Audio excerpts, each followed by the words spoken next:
This is the 1:30 turn of April's harvest, starting with the Confederate side. And General Bragg finally decides to implement his orders to attack the sunken road with the Second Corps. So Bragg starts to redeploy his corps to the intersection of Barnes Field, which is not shown on the map here. General Withers' division shifts to the west while Ruggles' division engages the western end of the sunken road.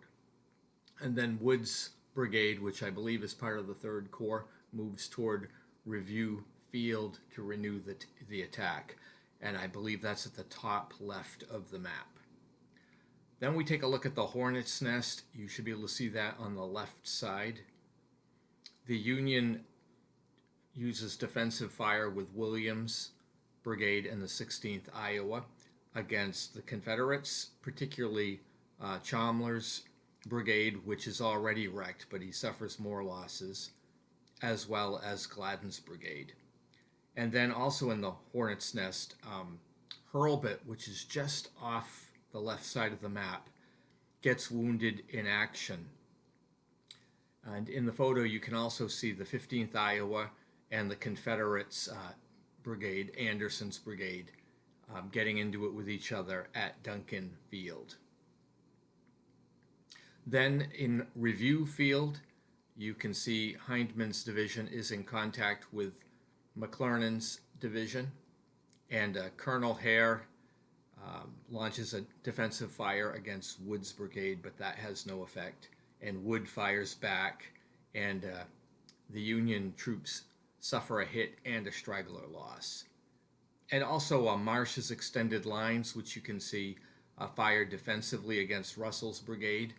Russell suffers a loss, becomes disorganized, and falls back to Shiloh Church.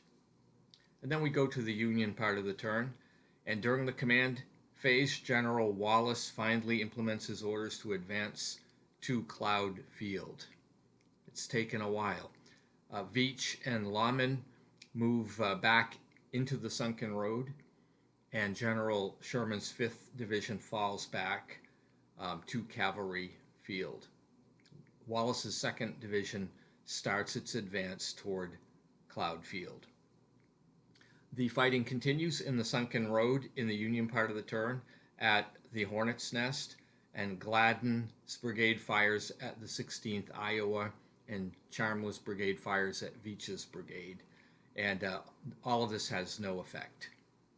Also, Anderson fires at the 17th Iowa on the western end of the sunken road. This results in a Union loss. And Gibson fires at Miller's brigade, which becomes shaken and falls back. The Confederates have also suffered some losses in the fire phase. Gladden's brigade suffers another casualty and a straggler. No negative morale effects, though, morale effects. Lauman fires at Chalmers' brigade, and that unit also takes another loss and stragglers. It becomes shaken and falls back. And the final action takes place at Review Field.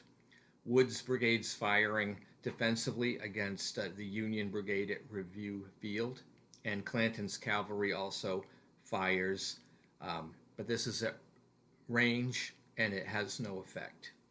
The Union's offensive fire against Wood's brigade does result in a loss and a straggler, but no negative morale effect. And that brings the 1:30 turn to an end. Thank you for watching, and if you're interested, stay tuned for the 2 o'clock turn. Have a good day.